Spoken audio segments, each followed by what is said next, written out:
Well, hello, dear listener. Welcome again to another video. Thank you for listening. I genuinely appreciate it. Trust me, you have no idea. If you do enjoy this video, please consider liking and subscribing. You can also find me on Twitter at RavensDreamYT. That's, of course, if you want to. It's entirely up to you. There's also a Facebook page, but it's not doing anything yet. Either way, all stories are sourced in the comments below where possible. I've come to a recent situation where some of the stories that I'm narrating have been removed from Reddit. In that case, I will link directly to the user's account and also use removed it to source the original story if necessary. That's probably not pertinent to you unless you want to click through the links, but if you do, go ahead and do so. That said, here are 7 more paranormal stories straight from Reddit. Enjoy. So, I just found this sub, and I wanted to share a rather bizarre experience that I had years ago. I've lived in this house for 10 years now. It's a small house, and it's just me, my parents, and our pets. My dad frequently has weird experiences, like someone sitting on the other side of the bed and touching his arm when my mom's not home. But one of the few experiences I had was about 4 years ago. I would have been 14. I used to get up at 6 a.m. just to watch YouTube videos while I ate breakfast. I would be in the kitchen, my door closed, and it would be just me and my dog. I had my earphones on when I heard someone open the bathroom door. I thought this was weird because my mom wasn't home and my dad never got up this early. I listened for a couple of seconds, don't hear anything, and just unpause the video. Then I hear someone go into the living room, which is next to the kitchen, and sit on the desk chair, open my dad's laptop, use the keyboard, and then close and open the laptop several more times. Then they sat on the sofa, picked up the TV remotes, and put them on the glass table, again, several times. Then they would just potter around the room. My dog at first was by the door, wagging his tail, but by this point he was behind my legs staring at the door, scared. After about 5 minutes of this, it stopped.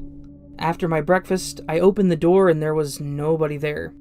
I walked into the hallway to see the bathroom door was closed and I could still hear my dad snoring. After a couple weeks, this did happen again. This time my mom was home, so I thought it was her, but then I heard someone slamming the bathroom cabinets and I knew it was this all over again. Anyway, it was the same thing. After that, I started having breakfast in my bedroom, and I still do. Nothing similar has happened since, but do you have any thoughts on what it could have been? I also wanted to point out that the first time this happened, I woke up scared. I remember not wanting to leave my room and I just had this overall bad feeling. Looks like I should have listened to that bad feeling.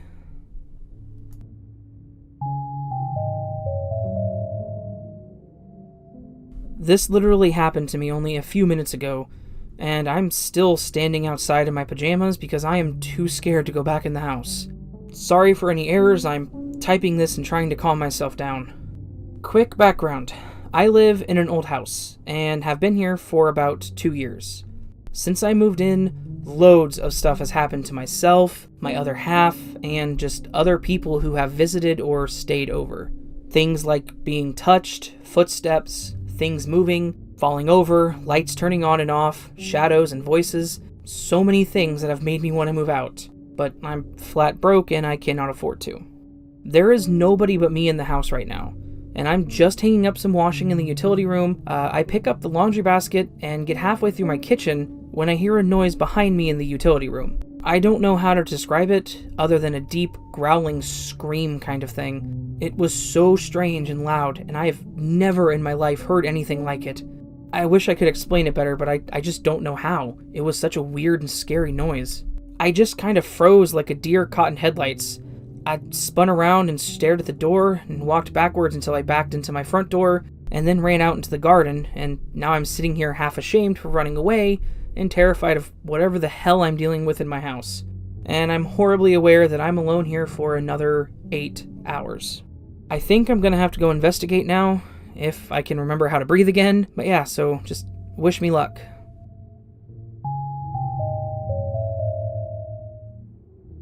So, I'm 15 now, and this happened back whenever I was 8. I still live in the same suburban house. This house is big. Basically, we have the living room toward the west with the computer and the bathroom, my dad's room, and both my sister's rooms towards the east. The room and bathrooms are along a long hallway with this huge mirror on the side. This was back in October of 2012. We had this little plastic skull on the mirror that could make sounds every now and then.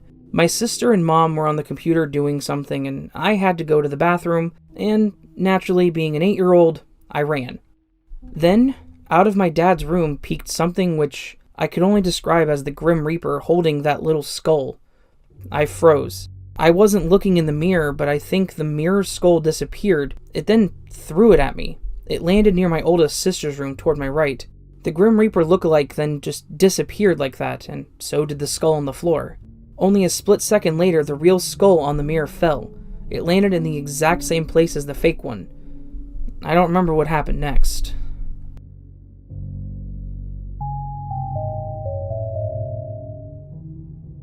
I think my spirit guide just gave me a clear answer, and this is the first time I've ever experienced anything like this.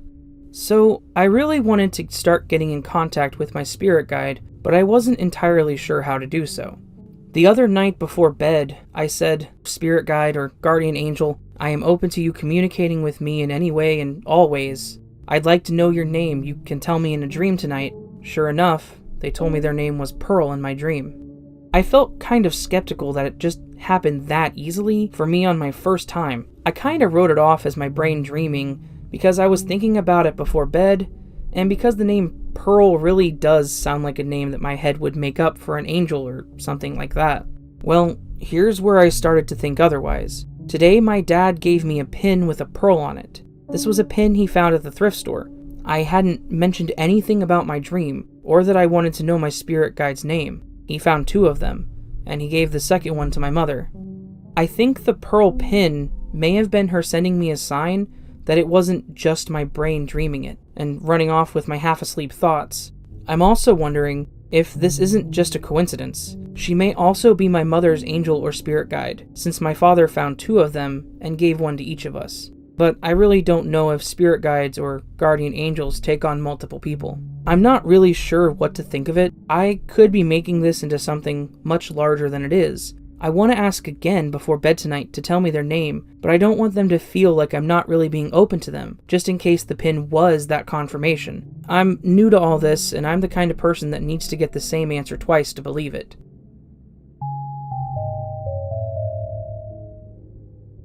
When I was a kid, I saw a ghost. Simple. I was probably around 5 years old, and I remember laying in my bed waiting for my mother to come back with a glass of chocolate milk. I don't know why that detail is so ingrained in my mind, but it is. I was just staring at the wall by my bedroom door when he appeared. He walked straight out of the wall. This man was so detailed, I could make out every single wrinkle on his face, but then at the same time, I could see straight through him. He was a soldier, a Confederate soldier judging by his uniform. He was old, with a white beard and a white chevron mustache, steely, gray eyes. I could never forget his eyes. I could even make out the gun that was slung over his back. He walked toward me, slowly, all the while staring straight at me. I didn't feel scared. I was just more confused, I guess. I never really had experiences with ghosts before, and as far as I can remember, it wasn't really something I ever thought about at that age. I ended up rolling over and facing away from him while squeezing my eyes shut. After a moment, I looked back over my shoulder and I could see him walk away, back into the wall. That was it. The first and last time I ever saw him. It's been 21 years, and I still remember that night so vividly. My whole life, I've been so interested in the paranormal, and I fully believe it started because of this experience. I still feel like he's around, and he has been ever since that night, if not longer. I don't think he shows himself anymore because he thought that maybe he scared me. I honestly don't know. Maybe I'm wrong. Now, just like my title says, I'm pretty sure I found out who he is. Or at least I think I did. I've been working on my family tree for a couple months now, ever since doing one of those 23andMe kits, and I found a picture. My heart stopped when I saw him. He has the same eyes. He's my 4th great-grandfather. My heart tells me it's him, but I'm still trying to find the verified documents to support it. So far, nothing. That's my experience. Sorry it's kind of long and may not be that interesting, but it's all that I can think about lately. I've had many other experiences, but nothing to that caliber really. Mostly just hearing things or seeing things in my peripheral. Nothing solid like that. I promise that everything I've told here is completely true, and I tried not to embellish anything. Thank you for taking the time to read this. I just had to get it off my chest.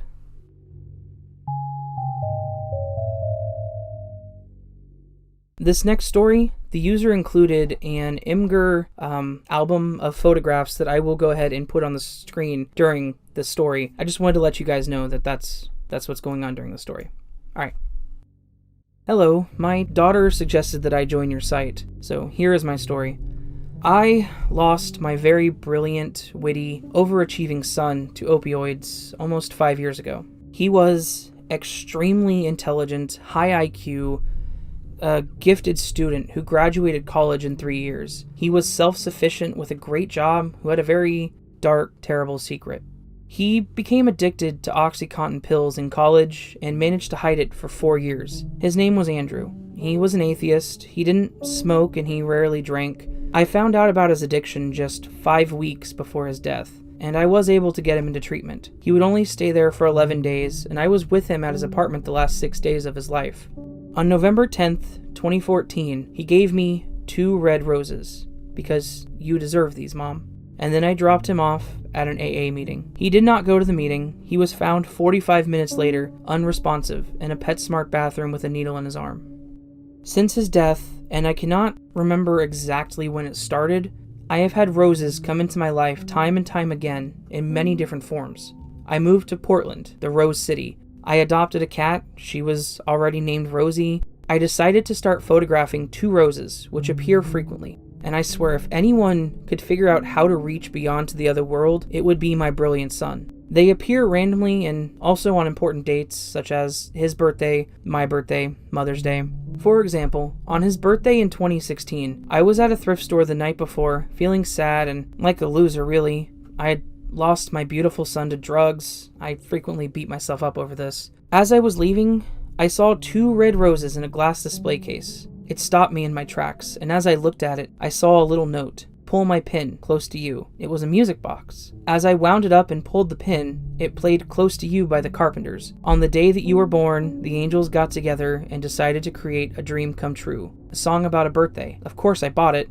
I planted a red rose bush for Andrew when I moved to Portland in 2015. It has struggled and never really produced much, but last year in 2018, I noticed it had 2 buds. This bush produced 2 perfect red roses side by side that bloomed from Mother's Day to my birthday on May 26th. It had no other flowers that year, and it was so odd.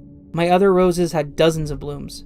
I have countless other signs, sometimes roses, sometimes other unexplained events that leave me wondering, but at any rate, this is my story. My sweet Andrew, forever 24, forever loved and missed so very much.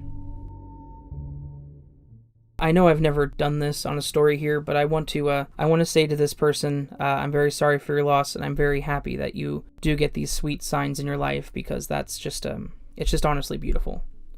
All right, back to the stories.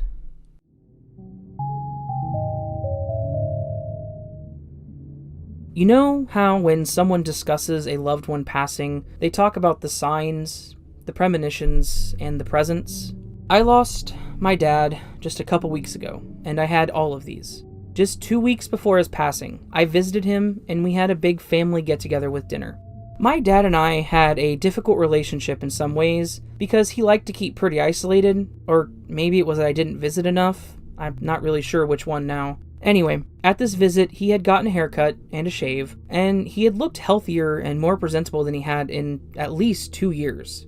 I brought a dish that I was sure he would have nothing to do with, and he ate with me and said how delicious it was. I put on the Eagles, and together we sang Take It Easy. At the end of the night, he let me hug and kiss him goodbye, which he has never done in his life. I told my dad that I was moving to the coast to be near the ocean. He asked if he could come see me when I got there, since he had never seen the ocean. I promised that he could, despite my shock at the idea that he would even come, and we spent some time dreaming of how wonderful it was going to be when he did come. Afterward, my husband said that it was the best visit we had ever had with my dad, and it was. I was really looking forward to seeing him on his birthday, November 2nd, not knowing that I wouldn't get the chance to ever see him again, losing him only 2 days beforehand. Later in the week, my husband and I went for a walk, and he asked me why I cared so much to research my family tree. I told him how a couple years back, I had finally done my dad's tree, and all the things I learned, including the very interesting fact that my father was a very talented musician. Then I literally sang the only song I ever remembered him writing as we walked. It was about one of the last prisoners executed at the Don jail, who I'm pretty sure Dad named after me. It's a sad song about the father of the prison attending and mourning his son's hanging. My husband got very quiet and noted how unusually deep and somber the conversation had turned. I agreed, but it felt right to talk about at the time. A week later, my daughter said that my father had tried to call her, but she was unavailable. I don't think he's ever tried to call her before, so I tried to call him back, but his number was coming up as out of service.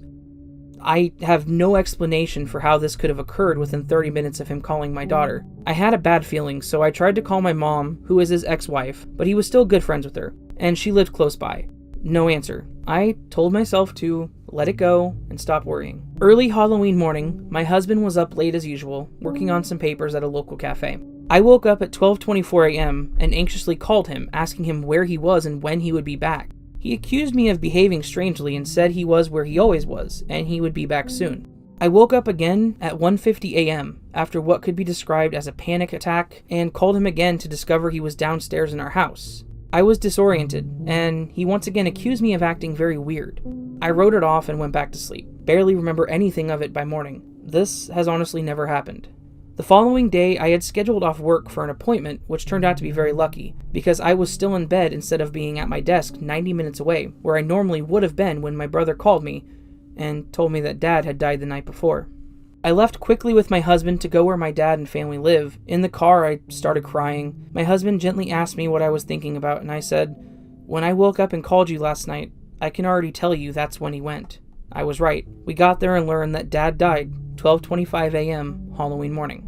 My mom divorced my dad over 30 years ago. He never did divorce her and never loved another. He should have died on his apartment floor alone, but she came to visit him that afternoon and insisted on bringing him to the hospital after seeing that he was unwell. He was admitted and stabilized after an arrhythmia. She told him she loved him and she would let us know he was in the hospital and that she would visit him in the morning. Well, that wily old bird passed away just a couple minutes after the love of his life left his bedside, and I'm certain that was deliberate. For the next several days, Take It Easy played on a continuous loop in my head. I thought I was going insane and I couldn't make it stop. After the funeral, after my eulogy at the end of which I played Take It Easy, it finally did. I had spent days asking for a sign from Dad that he was okay. I now believe this endless, repetitive music in my head was his goodbye to me. I'm still going to move next to the ocean, Dad, and when I do, I promise I'll take you with me. One last thing. I found an envelope of cash in Dad's apartment when I went to empty it with my sister. Not much money, but obviously took a long time for him to save, as $4,500 is a lot for a man as poor as him. I split it with my two siblings, and I immediately took some of my share to get a tattoo. Of course, it's to remember my father, and it's on my right shoulder where he always was in my life, and most certainly is now. It was like he put it there for us to find. It was under a pile of laundry on his bed of all the strange places, in an envelope wrapped up in a bag. The user also had a small addition in one of the comments that they wanted me to add to the story here. It's some information about the song that her father wrote. So my father was a child when he was befriended by a very sweet couple who lived in this family's boarding house in Toronto. They were very kind to him, much nicer than his own parents, as I understand, bringing him in their car on day-long trips to Niagara Falls and such. The wife left the husband, and the husband went mad, and then he shot and killed her. He was convicted and hung for his crime. I think it was very difficult for my dad to rationalize that a murderer could be so much kinder to him than his own father was. This young man's father stood outside the Don jail in the rain on the day of his son's execution, and waited until his body was carried down the street to the cemetery before finally leaving, which is what my father's song was about. He gave me the same name, which is an odd coincidence, and when I asked him about it, he said, "Yeah, that's right, he had the same name as you." I asked if he had done it on purpose, and he said he didn't really know for sure, but it very well could have been.